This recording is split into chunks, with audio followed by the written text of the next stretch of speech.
Hello, good morning, happy frickin' Thursday. I hope that you're having a wonderful day and that everything is going well for you. Today, my favorite oil right now is clary sage. This little gem helps with all things hormonal, PMSy. Clary in the name means clarity, which is great for thinking. And since, we're in the thick of the week and there's a lot of crap going on, I need a lot of clear thinking. Good morning, Scott. Thank you for checking in today.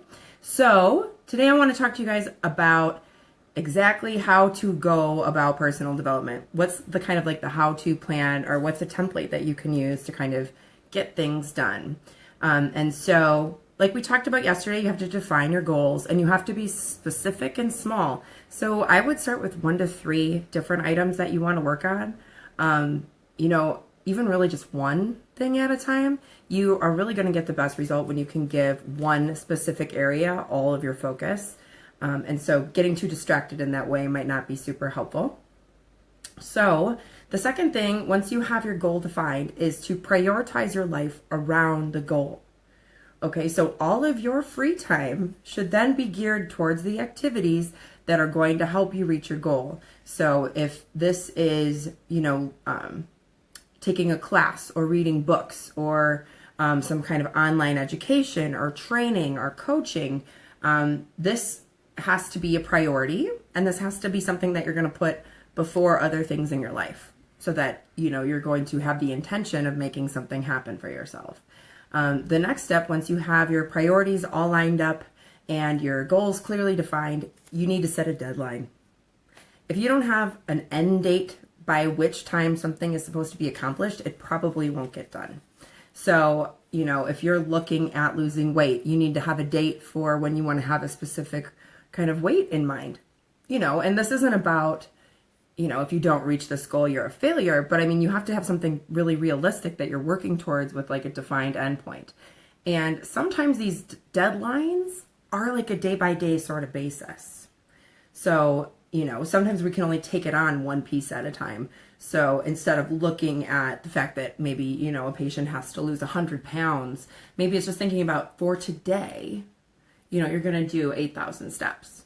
And that is your goal and that is your end date. And then you're kind of going to piece it one thing at a time. Otherwise, you could be looking at in 8 weeks, I want to lose 16 pounds.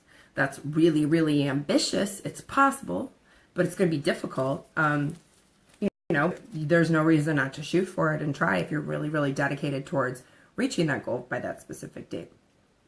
So you're gearing your life around these goals that you have, you're setting deadlines, you're super clear on what you want to do. Then what is the next step? Well, it's analyzing your strengths and weaknesses so that you can come up with a plan to support you when you're going to hit roadblocks. So it's kind of like being proactive about where you think you may get hung up. So if you are, so it's important to know your strengths so that on the crappy days that suck and you don't want to go on, you can remind yourself of those awesome things about you to help keep you motivated and help keep your head in the game. It's also important to kind of do things that you're strong in when you're feeling weak. So,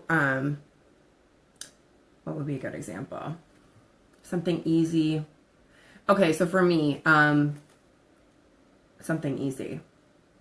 It's relatively easy for me to, make sure I'm eating a lot of probiotics. I'm kind of a yogurt junkie. So I know that part of my diet's going to be under control and I don't have to worry about it.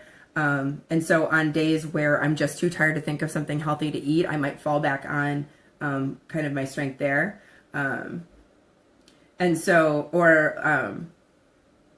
I'm a lot better at walking than I am at running. So on a day where I'm feeling energetically more weak, I might be walking on that day. So I'm still reaching my fitness goals, but I'm not necessarily killing myself because I'm using my strengths when I'm weaker. That's one way to kind of approach things. The other thing is to look at your weak areas as the places that you're going to need to do work on and the places that are going to need adjustment.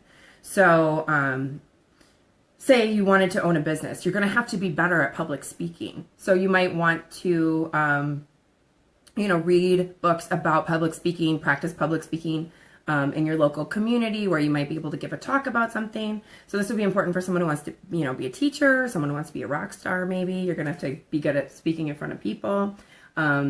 If your weak area is your knee, for instance, maybe you're going to have to adjust your activity. Maybe you're going to have to be more of a swimmer than a runner. If your issue is that you're really impatient and that it's hard for you to kind of stick in there in those tough moments to get your things accomplished, maybe it's going to be reading books to help focus on, being more present in the moment and being more accepting of the natural timeline of things. Another thing is to look at where you block yourself. So you may have underlying beliefs where, you don't feel like you're good enough, you don't feel like you're smart enough, you don't feel like you can handle it. And so if you're getting in your own way, then that's going to be weakness that you're going to want to focus on and focus your attention on so that you can reach your goal. So in your weak areas, it's important to develop new skills and continue to keep learning. There's a lot of different ways that you can do that with webinars and seminars and classes. And, kind of go with anything that seems interesting and seek out skills in these weaker areas. And really get specific about how you're doing it day by day, task by task, and make sure that it's measurable. If you are not able to track your progress, you're not going to know if you're doing the things that you need to do to get there. And so if you don't know where you are on the kind of trajectory towards your goals, it's not really going to be likely that you're going to reach an endpoint of some kind if you don't even know what that is. You'll just get distracted by something else and then move on with, other things in your life. So hopefully you found that to be helpful. You have to prioritize your life around your goals. You have to analyze where you might get hung up. You have to set a timeline for when an end date for when you want to be reaching those goals and benchmarks to be able to mark your progress. And you have to continue to constantly be working on yourself to get that stuff to be real and to get the changes to be, actual.